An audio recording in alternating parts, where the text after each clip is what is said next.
Bonjour, nous sommes mercredi, heureux de te retrouver, fidèle au Seigneur, marchant avec le Seigneur, par la foi, l'obéissance et la consécration. Prière inspirée, c'est une émission pour ceux qui veulent aller plus loin avec Dieu et plus loin dans la prière.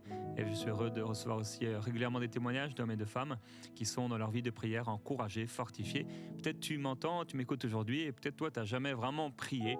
Eh bien, c'est la prière, c'est cette communication, ce dialogue que tu peux avoir avec Dieu et avec le Sauveur Jésus-Christ.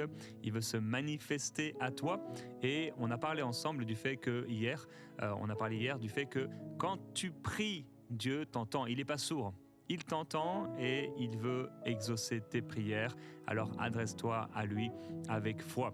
Chaque mercredi ensemble, on parcourt un livre de la Bible. On a commencé par le livre de la Genèse et on est maintenant rendu dans le livre des Romains. Alors l'épître aux Romains, c'est une épître qui a été écrite par Paul, l'apôtre Paul. Il a dicté ça donc à Tertus comme secrétaire et scribe. On est à peu près en 57 après Jésus-Christ, probablement à Corinthe lors de son 3e voyage missionnaire, où il va ensuite aller à Rome pour la collecte. À ce moment-là, alors qu'il écrit aux chrétiens de Rome, il ne les a jamais encore vus. Ces chrétiens de Rome sont des hommes et des femmes, que ce soit du peuple juif, que ce soit également des païens qui se sont convertis au christianisme. Et Paul n'a jamais à ce moment-là donc visité cette église, et c'est pas lui non plus qui l'a fondée.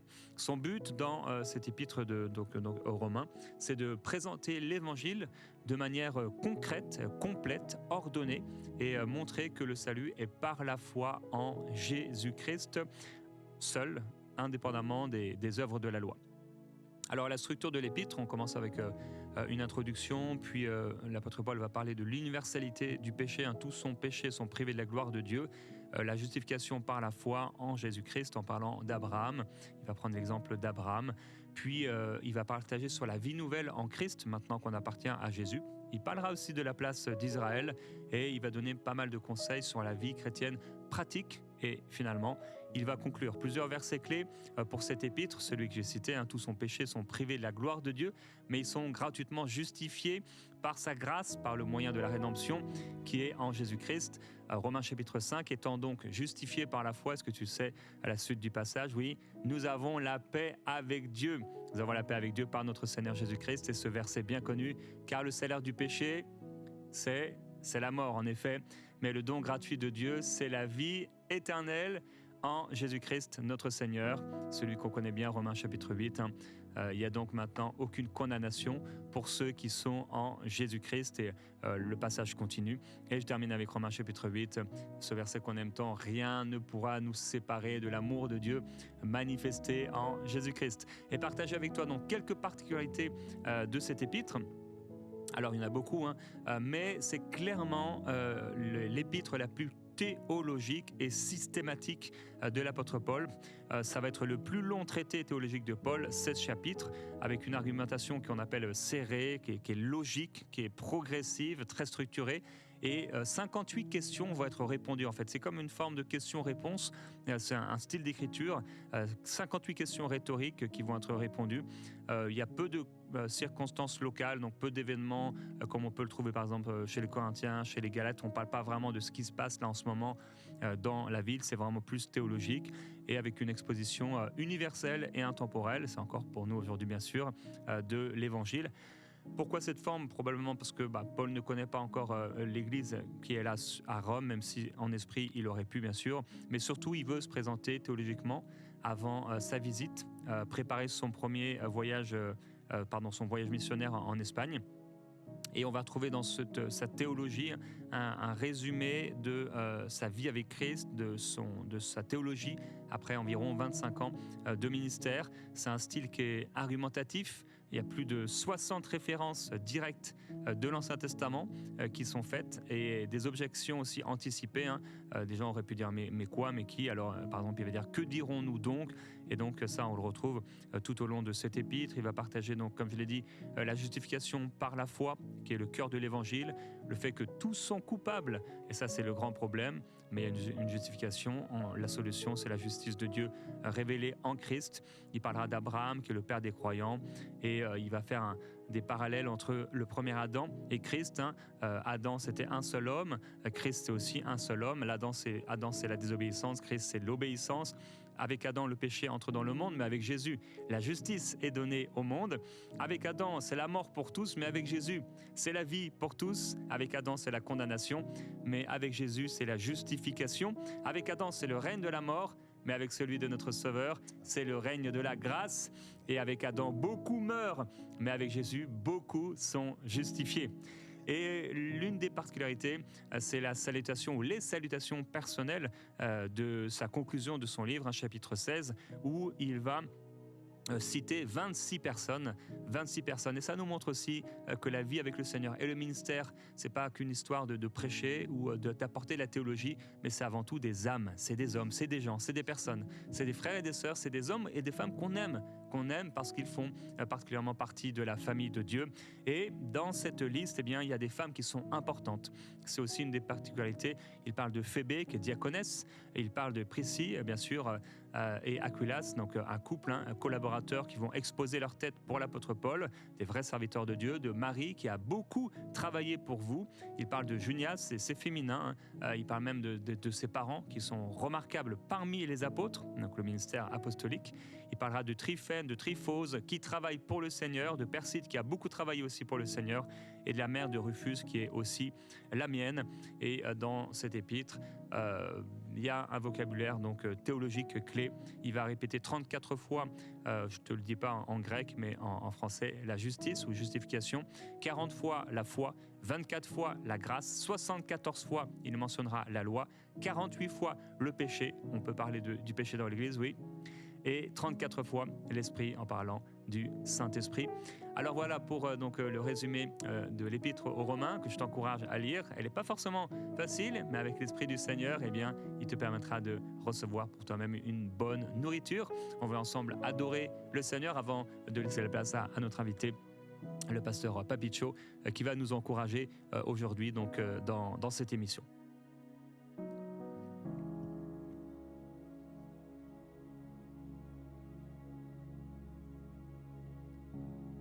Celui sur le trône, Jésus, le Saint. Tu es digne de louange, d'honneur et gloire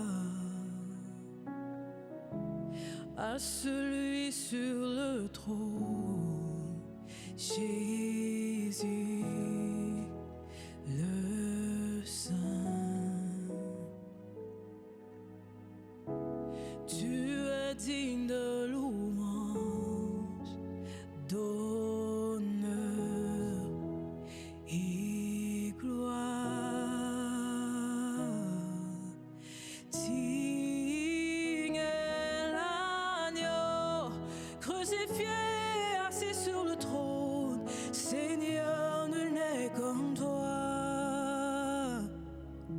Les anciens, les êtres vivants se prosternent pour t'adorer toi seul. Seigneur, nul n'est comme toi. Digne est l'agneau crucifié, assis sur le trône.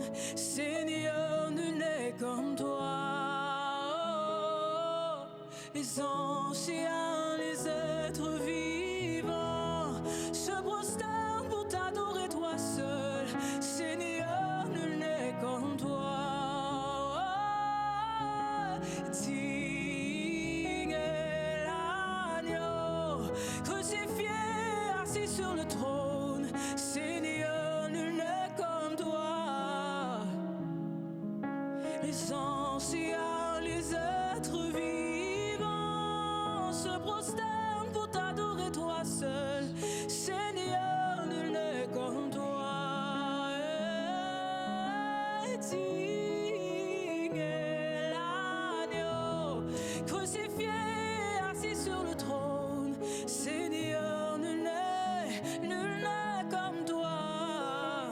Les anciens, les êtres vivants, ils se prosternent pour t'adorer, toi seul. Seigneur, nul n'est comme toi. Seigneur, nul n'est comme toi. Seigneur, nul n'est comme toi. Seigneur, nul n'est comme toi. Il n'est comme toi. Nul n'est comme toi. Nul n'est comme toi, Seigneur. Nous te bénissons, notre rocher et notre Dieu. À toi la louange, à toi l'honneur, à toi la gloire. Au nom de Jésus. Amen, amen. Gloire au Seigneur. Je vais inviter encore une fois Marie à lire pour nous le passage de Philippiens chapitre 1 verset 6. Je suis persuadé que celui qui a commencé en vous cette bonne œuvre la rendra parfaite pour le jour de Jésus-Christ. Alléluia. Cette phrase est vraiment remplie de beaucoup de messages dedans. Paul dit, c'est lui qui a commencé cette bonne œuvre en vous. Est-ce que j'ai envie de souligner le mot, de souligner bon, cette bonne œuvre. En d'autres termes, ce que l'œuvre que Dieu est en train de faire est une bonne œuvre. Tout ce que Dieu fait est bon. Des fois, nous ne comprenons toujours pas où est-ce que Dieu nous emmène, comment est-ce qu'il est en train de faire les choses. Mais j'ai envie de nous dire que ce que Dieu fait est très bon, est très bien. Et il a bien calculé, il a bien réfléchi avant de t'emmener sur ce chemin-là qu'il est en train de t'emmener. J'ai souvent l'habitude de dire, s'il m'était donné de prendre le volant de ma vie, de conduire ma vie pour aller vers le bonheur, je crois fermement je vais me tromper, je vais m'égarer. Mais lui, il sait où est mon bonheur, il sait où est-ce qu'il peut m'emmener. Vous savez, lorsque je lis l'histoire de Joseph dans la Bible, Joseph donne des traits de quelqu'un qui, je dirais, est presque, je dirais, maudit. Tout dans sa vie ne semble ne pas marcher. Un jour, il se réveille, son père lui donne une tunique, il n'a pas demandé, il n'a même pas prié pour ça. Mais à cause de ça, il y a eu des ennemis, des gens qui vont le haïr. Des fois, il y a des choses qu'on prie, on demande à Dieu, il nous donne, mais il y a des choses qu'on n'a pas demandé, mais Dieu nous a donné. Et pourtant, c'est des choses qui nous attirent des fois la jalousie des uns. On n'a pas demandé, peut-être tu n'as pas demandé l'intelligence que tu as, tu n'as pas demandé la beauté que tu as, tu n'as pas demandé la taille que tu as, mais ça peut causer la jalousie de la part de certaines personnes. La Bible dit que toute grâce excellente nous vient d'en haut, du Père de lumière, en qui il n'y a ni changement ni ombre de variation. Ce n'est pas moi qui l'ai créé. Ça, c'est ce que j'ai envie de dire aux frères de Joseph, mais malheureusement, la Bible nous dit ils ont haï Joseph. Et en le haïssant, ils vont le prendre, ils vont faire un complot pour le tuer. Et on le met dans un puits. Et un jour, on lui dit sors. Il croyait peut-être qu'ils allaient rentrer à la maison, mais c'est le jour où on l'a vendu. On l'a vendu, c'est pas fini, on l'emmène dans une maison où on le fait passer pour un violeur, comme quoi il a voulu violer la femme du patron. Et puis, il quitte là, il va en prison. En prison, il arrive quand même à interpréter, à aider certaines personnes, mais là encore, on l'oublie. Donc c'est comme une vie, une succession des problèmes et des problèmes. C'est comme s'il était maudit. Dans certains milieux, on dit, toi, certainement, tu es maudit. Tu dois avoir fait des choses qui font que tu puisses vivre tout ce que tu es en train de vivre. Or, c'était ce que Dieu est en train de faire pour l'emmener au trône. Le transport que Dieu a utilisé, c'était la haine de ses frères, c'était la prison, c'était le puits, c'était, n'est-ce pas, le mensonge sur lui, c'était la prison, c'était l'oubli. Et tout ça pour arriver où? Qu'il arrive au trône. Et nous disons souvent que Joseph était premier ministre en Égypte. Moi, j'ai envie de dire qu'il était vice-pharaon, parce que le poste-là n'existait pas. Et ce poste-là a été créé juste pour lui. Alors, ça montre combien Dieu est bon, combien Dieu est merveilleux. Mais quand vous regardez le processus, le chemin par lequel il fait passer, ça semble être pas bien. Mais Dieu savait ce qu'il était en train de faire. J'ai envie de dire à quelqu'un, tu es en train de pleurer, de souffrir, de traverser des moments difficiles. Tu ne comprends pas, Dieu t'emmène où? Je te dis, Dieu t'emmène vers une œuvre qui va, n'est-ce pas, glorifier son nom et qui va te faire, n'est-ce pas, réjouir dans sa présence. Pourquoi? Parce qu'il connaît lui seul le chemin. Il sait quoi faire. Il sait qui attirer vers toi. Et des fois, on a besoin des méchants. Vous savez, je me suis rendu compte que certaines personnes dans la vie, il est important qu'ils soient entourés des ennemis pour qu'ils puissent réussir. Si c'est seulement des personnes qui les aiment, ils ne vont pas réussir. Ils doivent être entourés des personnes qui peuvent leur dire, toi, ça ne marchera pas. Ça vous est déjà arrivé où vous êtes en train de faire quelque chose et quelqu'un me dit, toi là, je ne pense pas que tu vas gagner. S'ils ne s'avaient pas dit, ça n'allait pas changer. Mais parce qu'ils ont dit, je ne leur donnerai pas l'occasion de voir mon échec, et ça te pousse à travailler. Des fois, Dieu n'utilisera pas seulement les bonnes personnes, il peut utiliser des traîtres comme Judas pour te trahir, je veux dire, pour te vendre, afin que tu puisses aller dans ta gloire. J'ai envie de dire à quelqu'un que Dieu est en train de faire une bonne œuvre. Dieu est en train de faire quelque chose de bien. Sois seulement calme et tu le verras. Oui, ça semble être compliqué. C'est une bonne œuvre. Des fois, Dieu peut passer par des blessures pour faire des bonnes œuvres. La Bible dit, c'est par ces meurtrissures que nous avons été guéris. C'est lui qui avait été blessé. Mais ces blessures-là sont devenues, n'est-ce pas, une bénédiction pour plusieurs. Et Dieu peut permettre aussi que tu puisses traverser des moments difficiles pour qu'à ton tour, tu deviennes une source de bénédiction pour les autres. En d'autres termes, ce que Dieu fait est bon. J'imagine lorsque le jour où Joseph est arrivé au trône, et quand il commence à réaliser, il dit, mais si on ne m'avait pas oublié, où est-ce que je serais aujourd'hui? Peut-être s'il n'avait pas oublié et qu'il allait raconter à Pharaon, j'ai vu, on l'aurait libéré, le réflexe de Joseph, ça aurait été de rentrer à la maison et il n'allait pas changer, il resterait le même. Et il essaie un peu de réfléchir, il dit, maintenant je comprends, Seigneur, pourquoi tu as permis qu'on puisse mentir sur moi. Et j'imagine un peu comment est-ce que la femme de Potiphar pouvait se tenir devant Joseph. Mais c'était grâce à elle quand même que Joseph se retrouve là. C'est comme ça qu'à la fin, il dira, vous avez voulu me faire du mal, mais Dieu l'a changé en bien. Dieu seul sait ce qu'il faut mélanger pour, n'est-ce pas, emmener le bien, vous emmener là où il faut. C'est comme ça, bon, je prépare pas trop la nourriture, je fais pas beaucoup la nourriture, mais de temps en temps, j'essaye. Il y a certaines choses que tu peux pas manger seul. Personne ne peut manger la farine seule. Mais quand on mélange la farine, les œufs, le sucre et le autre, ça nous donne un bon gâteau qu'on peut manger. Et c'est comme ça des fois Dieu. Il sait ce qu'il faut faire, quel ingrédient il doit amener dans ta vie pour t'emmener là où il doit t'emmener afin d'accomplir. La Bible dit, c'est lui qui a commencé cette bonne œuvre. Cette œuvre-là est une bonne œuvre. Dieu sait comment est-ce qu'il est en train de l'amener. Oui, c'est compliqué, mais c'est une bonne œuvre. On se moque de toi, mais Dieu est en train de faire une bonne œuvre. Les gens rigolent, ne te donnent pas, n'est-ce pas, la chance, ne croient même pas que tu peux devenir quelqu'un dans la vie, mais c'est une bonne œuvre. Dieu sait ce qu'il est en train de faire. Il le fait très bien. J'aime comme Dieu fait les choses, parce que un aîné nous disait, Dieu est la seule personne qui peut nous emmener au nord en empruntant les chemins du sud. Il est Dieu et il peut faire de grandes choses. C'est cette anecdote, je me souviens de cette anecdote qu'on nous a racontée il y a des années.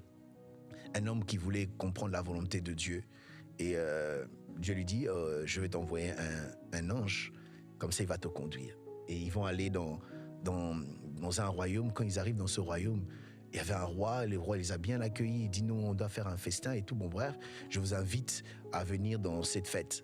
Et ils sont venus dans la fête. Et l'ange dira à cet homme-là, on doit voler la coupe du roi. Il dit, quoi? Il dit, on doit voler la coupe du roi. Il n'a pas eu le temps de réfléchir, ils ont volé la coupe du roi et se sont enfuis. Et le gars ne comprenait pas, il dit, mais comment ça se fait que l'ange, mais il me fait ça? Et ils vont se retrouver dans un village, dans une maison, il y avait un homme qui avait une petite maison qui était vraiment pauvre. Et cette personne les a bien accueillis, leur a donné à manger, etc. Et puis il dit, je vais aller puiser l'eau parce que j'ai pas de robinet, je vais aller puiser l'eau. Quand ils vont là-bas, l'ange dit, on doit détruire cette maison. Il dit, mais comment ils détruisons cette maison? Ils ont détruit la maison et puis ils ont fui. Et le gars n'était pas content de ce que là je faisais. Il dit, non mais qu'est-ce que tu as fait? Et puis il dit, retournons là, on est parti. Quand ils arrivent dans le royaume, il va voir, il y avait un jugement. On a arrêté 3-4 personnes qu'on devait pendre. Pourquoi? Parce que ces personnes-là avaient empoisonné le roi dans la coupe qu'il devait boire. Donc quand ils ont volé, ils ont sauvé le roi. Et quand ils rentrent dans la maison de ce pauvre-là, ils trouvent qu'il y avait une grande maison très jolie. Il dit, je comprends pas, on a cassé sa petite maison, on a brûlé, qu'est-ce qui se passe? Il dit, non, en fait, quand il est venu, c'est vrai qu'il a pleuré. Mais il sait qu'il ne savait pas, quand il a voulu refaire, il a trouvé un trésor qui était sous cette maison. C'est avec ce trésor-là qu'il a bâti cette maison. Alors il dit, je vois comment Dieu fait. J'ai envie de dire, le mal que tu es en train de vivre n'est rien. Dieu fait toujours des bonnes choses. Il est en train de faire une bonne chose au travers de ce que tu es en train de traverser. Demain, quand tu regarderas en arrière, tu seras fier de ton parcours. Personnellement, quand je regarde en arrière mon parcours, je dis merci à Dieu. Heureusement, tu l'as fait en ce temps-ci. Heureusement, tu as attendu longtemps. Peut-être je ne comprenais pas quand il attendait. Je ne comprenais pas pourquoi est-ce que Dieu faisait cela. Des fois, m'étais découragé. Mais quand je regarde, je dis Seigneur, merci. Parce que si tu l'avais fait plus tôt, peut-être je ne serais plus dans la vie chrétienne. Si tu l'avais fait plus tôt, peut-être, je ne sais pas, je ne serais pas ce que je suis. Et je te dis merci parce que tu fais des bonnes choses. Dieu fait toujours des bonnes choses. Paul le dit, c'est lui qui a commencé cette bonne œuvre, la rendra parfaite. Cette œuvre-là que Dieu est en train de faire dans ta famille, dans ton foyer, dans ton ministère, dans ton église, dans tes affaires, dans ton travail, est une bonne œuvre que Dieu est en train de faire. Dans pas longtemps, tu le verras. Tu verras la gloire de Dieu au travers de ce que tu as traversé et tu peux dire merci Seigneur, merci Seigneur. Et peut-être ça te donnera une expérience aussi pour pouvoir aider les autres et leur dire ne vous inquiétez pas. Si Dieu fait ceci, il va terminer là. Parce que tu sais que Dieu fait, c'est faire des bonnes choses. J'ai envie qu'on puisse encore bénir ce Dieu, le rendre grâce parce qu'il ne fait jamais des mauvaises choses. Il peut permettre, n'est-ce pas, que nous puissions traverser des moments difficiles, mais c'est pour notre bien parce que ce que Dieu fait est toujours bon, je dis, est toujours bon et restera bon dans nos vies. Oh Seigneur, nous te bénissons. Toi le divin potier, tu connais le plan mieux que nous tous. Nous ne voyons pas l'issue, mais toi tu vois l'issue. Seigneur, au travers des larmes, au travers des trahisons, au travers, Seigneur, mon Dieu de gloire, des abandons, Seigneur éternel, mon Dieu, toi, tu es là et tu es en train de faire des bonnes choses. Merci pour la vie de cet homme qui a été rejeté de son travail, qui a été éjecté de son travail, Seigneur, mon Dieu de gloire. C'est parce que tu as un plan mieux que celui-là. Seigneur, merci parce que tu as permis cela. Parce que si tu n'avais pas permis cela, il n'allait pas découvrir le chef d'entreprise qu'il est. Tu es un Dieu bon et tu fais des bonnes choses. Mon âme te bénit, mon âme te glorifie, mon âme t'exalte, oh Dieu, parce que tu es tellement bon et tu es tellement fidèle. Tu es fidèle, Seigneur éternel, mon Dieu. Oui, oh Dieu, je reconnais ta bonté et tes œuvres sont merveilleuses, oh Dieu de gloire. Oui, qui pouvait comprendre que ces prisonniers qui partaient, ça allait revenir un jour, comme un second dans le royaume de l'Égypte, oh Dieu. C'est juste parce que le Dieu bon avait sa vie entre ses mains. Mon âme te bénit, oh Dieu. Mon âme te bénit. Je te bénis, oh Dieu, pour la vie de mon frère et de ma sœur. On ne comprend toujours pas, il ne voit toujours pas clair, Seigneur mon Dieu de gloire. Mais ce qui est juste, ce qui est vrai, c'est que ton œuvre, eh bien, tu fais une bonne œuvre. Tu fais une bonne œuvre. Que ton nom soit béni, que ton nom soit glorifié. Oh, cette œuvre qui fera sortir la louange réelle et vraie, Seigneur éternel mon Dieu, car tu es celui qui change les larmes en cris d'allégresse, ô Dieu de gloire. Tu changes le deuil en joie. Nous te bénissons, nous te glorifions. Hallelujah. Hallelujah. Shadadadaba. Jesus Christ. Kataraba. Rababa. Telebosa. Jesus Kababand. Rabababa. Hallelujah. Il est écrit, garde ton cœur plus que toute autre chose, car c'est de lui que viennent les sources de la vie. Dieu te dit, à toi qui passes par ce temps de patience, le Seigneur est en train de faire une belle œuvre, tu l'as entendu. Garde ton cœur plus que toute autre chose. Garde ton cœur. Mon frère, ma sœur, garde ton cœur. Alléluia, garde ton cœur. Garde ton cœur. Seigneur, on veut garder notre cœur. On veut garder notre cœur dans ce qu'on ne comprend pas, là où on ne comprend pas, là où quelqu'un, Seigneur, s'est élevé même contre toi et a dit, mais Seigneur, pourquoi? On veut garder notre cœur, Seigneur, avoir un cœur qui est pur, limpide, comme du cristal. On veut, Seigneur, avoir un cœur qui est doux, un cœur qui est encore malléable, encore disposé, que nos cœurs soient disposés pour toi, que nos cœurs soient malléables pour toi, que on ait encore dans nos cœurs la douceur, la confiance. Alléluia, Dieu veut redonner la confiance à quelqu'un qui a perdu la confiance dans les gens. Tu dis, moi, j'ai plus confiance en personne, j'ai plus confiance dans les hommes. Tu es en train de te fermer à la bénédiction. Ne parle plus ainsi. Ne te ferme pas. Toi qui as été blessé par les hommes, tu dis, moi, j'ai plus confiance en personne. J'ai plus confiance en les hommes, ou j'ai plus confiance dans les femmes. J'ai plus confiance en les autorités. Non, garde ton cœur. Relâche le pardon. Dis-le, Seigneur, je relâche. Je relâche le pardon, je relâche l'amertume, je relâche la colère, je relâche l'incompréhension. Je veux plus porter ce sac, je veux plus porter ce poids. Je le relâche, Seigneur. Je crois que tout ce que tu fais est bon, et je crois que même si je ne le comprends pas, comment tu peux utiliser Pharaon pour glorifier ton nom? Comment tu peux utiliser des circonstances difficiles? Comment tu peux utiliser ces choses, ces personnes pour te glorifier? Père, je ne comprends pas, mais j'accepte que tu es Dieu. Dis-le, Seigneur, j'accepte que tu es Dieu. J'accepte que tu es plus intelligent. J'accepte que tu es plus sage que moi. J'accepte que tu fasses ce que tu veux. Je dis oui, Seigneur, je dis oui. Je dis oui. Je dis oui à ta volonté. Je dis oui à ta façon de faire. Ta façon de faire, c'est pas la mienne. Mais Seigneur, j'accepte ta façon de faire. Permets-moi de penser comme toi. Permets-moi de parler comme toi. Permets-moi de voir comme toi, Seigneur.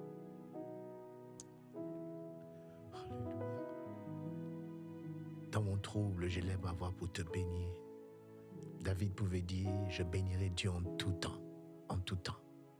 C'est toi qui maîtrises le temps et les circonstances, ô Dieu. Tout ce qui arrive à mon frère, à ma sœur, Seigneur mon Dieu, tu es au courant et tu es au contrôle de tout. Et que tu es très sage, ô Dieu. La Bible parlant de ta sagesse, elle dit que tu as une sagesse infiniment variée, ô Dieu de gloire. Tu peux sortir le bon, le bien, de ce qui semble être moche devant les hommes, ô Dieu de gloire. Ce qui semble être fini, ô Dieu de gloire. Tu peux commencer une histoire extraordinaire. Merci pour ce que tu fais. Merci parce que ce que tu fais est bon. Tu es bon. Tu es bon. Et aussi vrai, aussi longtemps nos vies sont entre tes mains, ô Dieu. Nous expérimentons les bonnes choses, ô Dieu de gloire. Le mal changé en bien, Seigneur mon Dieu. Alléluia. Les mal changés en bien, Seigneur mon Dieu de gloire. Oui, Seigneur, je te bénis. Je te bénis, je te bénis, je te bénis. J'aimerais te dire, mon frère, toi qui ne comprends plus, tu crois que c'est fini, tu es au bout du rouleau, mais laisse-moi te dire, commence à bénir Dieu, à louer Dieu, parce que ce qu'il fait est bon. Oui, il a vu ce complot, il a vu comment est-ce que les gens t'ont fait éjecter de ton poste, ils ont comploté, et Dieu les a laissés faire, parce qu'il sait que de là sortira quelque chose de bon et de bien. Oui, quelque chose de bon et de bien. Oh, merci Jésus. Merci Jésus. Merci. Merci. Et Père, je prie pour ces blessures dont on a parlé, ces blessures qui deviennent pour quelqu'un quelque chose qui va les aider, qui va les encourager, qui va les impacter, qui va les guérir même parfois. Père, on veut prier par rapport à ces blessures. Yes. J'aimerais que tu puisses penser dans ce temps de prière, mon frère, ma sœur, à ces blessures. Dans ton cœur, dans ta vie, il y a des blessures.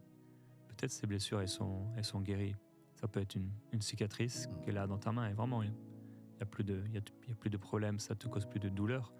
Et j'espère que c'est le cas. Si c'est pas le cas, certainement un besoin de pardonner, d'être restauré.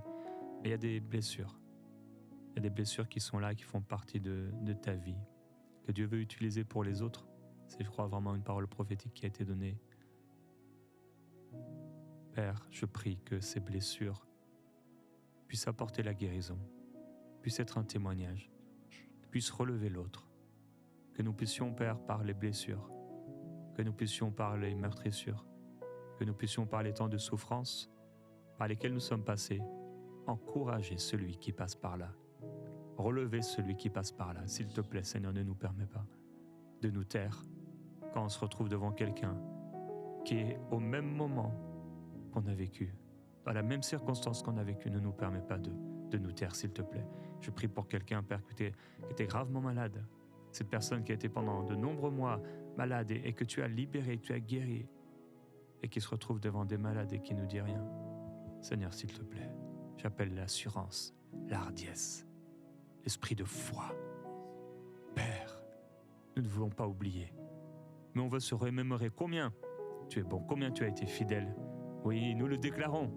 Tout ce que tu fais est parfait. Entendons, tout ce que tu fais est parfait, Seigneur. car dans notre cœur, nous te glorifions, nous croyons en toi.